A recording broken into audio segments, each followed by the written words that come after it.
രാജീവ് അമ്മലയൊക്കെ വന്നിട്ടുണ്ട്. അപ്പം നമ്മൾ കപ്പയിരുന്നു, എല്ല് ഇരിക്കുന്നുണ്ട്. അപ്പോൾ പെട്ടെന്ന് ഒരു കപ്പ ബിരിയാണി ഉണ്ടാക്കാമെന്ന് വെച്ചേ. നമ്മൾ ഇന്ന് ഇതാണ്ട് സ്പൈസി എത്തിൻ്റെ കപ്പ ബിരിയാണി മിക്സ് വെച്ചിട്ടാട്ടോ ഉണ്ടാക്കുന്നത്. ഇതാകുമ്പം വേറെ പണിയൊന്നുമില്ല. ഇറച്ചി ഇടുക, ഇതിന് മിക്സ് ഇടുക, വേവിച്ചെടുക്കുക, അവസാനം കപ്പ ഇറത്തിളക്കിയ പരിപാടി സെറ്റ്. അപ്പോൾ പെട്ടെന്ന് നമുക്ക് ഉണ്ടാക്കി നോക്കാം ഇതുകൊണ്ട്. ഇതിൽ എഴുതിയേക്കുന്ന വെച്ചിട്ട് നമുക്ക് ചെയ്യാം. ഇതിൽ എഴുതിയേക്കുന്ന 2 പാക്കറ്റ് ഉണ്ട്. അതിൽ ഈ 2 പാക്കറ്റും ഇറച്ചിയിൽ മിക്സ് ചെയ്ത് 200 ml വെള്ളം ഒഴിച്ചിട്ട് വേവിച്ചെടുക്കാനായിട്ട് പറഞ്ഞാണ്. നമ്മളിപ്പോൾ എടുത്തേക്കുന്ന ഈ ഒരു പാക്കറ്റ് 1 kg ബീഫിനുള്ള മീൻസ് 1 കിലോ ഇറച്ചിക്കുള്ള അളവാട്ടോ. 1 കിലോ ഇറച്ചിയും 2 കിലോ കപ്പയും. ആവശ്യത്തിന് ഉപ്പ്, കുറച്ച് വെള്ളം, നല്ല തേങ്ങ വറുത്തതിൻ്റെ ഒക്കെ മണം വരുന്നുണ്ട് കേട്ടോ. അപ്പോൾ ഇതിന് നമുക്ക് വെള്ളം ഒഴിച്ചല്ല വേവിച്ചെടുക്കാം. ഞാൻ എൻ്റെ കൈ അങ്ങ് കഴുകി ഇത്തിരി അങ്ങ് ഒഴിച്ചെന്നേ ഉള്ളൂ. ഇതൊന്നും ഇവർക്ക് ഒരു 8ഓളം പ്രൊഡക്റ്റ് ഉണ്ട് കേട്ടോ. ചിക്കൻ കറിയും ഫിഷ് കറിയും ബീഫും ഉള്ളിത്തീയിൽ അങ്ങനെ കുറേ. ഇത് ഈസിയാണ്. ഇപ്പോൾ തന്നെ ഈ അരപ്പ് ചേർത്ത് കഴിഞ്ഞപ്പോൾ നല്ല മണമുണ്ട്. അപ്പോൾ എനിക്ക് തോന്നുന്നു നമുക്ക് കുക്ക് ചെയ്യാനൊന്നും ടൈമില്ലാത്തപ്പോഴും ഇനി ബൾക്കായിട്ടൊക്കെ എന്തെങ്കിലും പാർട്ടിയൊക്കെ വെക്കുമ്പോൾ കുക്ക് ചെയ്യണമെങ്കിലൊക്കെ കണക്ക് തെറ്റത്തില്ലല്ലോ. കാരണം ഇതിൽ കറക്റ്റ് ഇറച്ചിയുടെ അല്ലെങ്കിൽ എന്തിൻ്റെയാണെന്ന് വെച്ച് കഴിഞ്ഞാൽ അനുസരിച്ചിട്ട് അരപ്പം ചേർത്ത് കഴിഞ്ഞാൽ എനിക്ക് നമുക്ക് തന്നെ പെട്ടെന്ന് കുക്ക് ചെയ്തെടുക്കാം.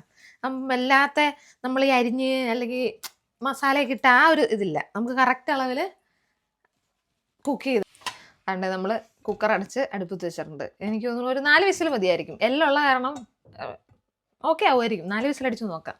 അത് കഴിഞ്ഞപ്പോഴത്തേക്കും വേറെ കുക്കറിൽ കപ്പയും വേവിക്കാൻ വെക്കാവേ. നമ്മുടെ കപ്പ നന്നായിട്ട് കഴുകി ഉപ്പും ഇച്ചിരി മഞ്ഞപ്പൊടിയും കൂടെ ചേർത്ത് വേവിക്കാൻ വെക്കാവേ. ഈ സ്പൈസിയത്തിൻ്റെ തന്നെ ഉണ്ടല്ലോ, ഇതിൽ നമുക്ക് അതാണ്ട് ചെറിയ പാക്കറ്റിൽ ഏലക്ക, ഇത് ഏലക്കയുടെ കുരു ആട്ടോ, ഇടുക്കി ഏലക്കയുടെ മീൻസ് കുരു മാത്രം. ഇതാണ്ട് കുരുമുളക്, ഇതും അവൈലബിൾ ആട്ടോ. ഇതാകുമ്പോൾ പൊളിച്ച് കഷ്ടപ്പെടണ്ട, കുരു മാത്രമേ ഉള്ളൂ. അതെ, കപ്പ ബിരിയാണി ഞാൻ ഉണ്ടാക്കി കാണിച്ചു തന്നിട്ടുണ്ട്. ഇനി ഇവിടെ ഞാൻ ഡ്യൂട്ടിക്ക് വിട്ടുമ്പോൾ എനിക്ക് കറി ഉണ്ടാക്കാൻ അറിയാൻ പാടില്ല, നീ ഉണ്ടാക്കിയാൽ ശരിയാവൂ എന്നൊരു ന്യായം ഇവിടെ പ്രസക്തിയിലില്ല. സാധനങ്ങൾ ഇരിക്കുന്നതും ഉണ്ടാക്കിക്കോളുക. എൻ്റെ പണികൾ ഇപ്പം. അഞ്ചു ഡ്രൈവിംഗ് ലെസൺസിന് പോയേക്കുന്നു. ആ സമയത്ത് നമ്മുടെ ബാക്കി മിക്സ് നമുക്ക് ചെയ്യാം. രാജീവ് കാണിച്ചാൽ അത് സാധനം വെന്തിട്ടുണ്ട്, കപ്പ വെന്തിട്ടുണ്ട്. അപ്പോൾ കപ്പ വെള്ളം ഊറ്റിയെടുക്കാം.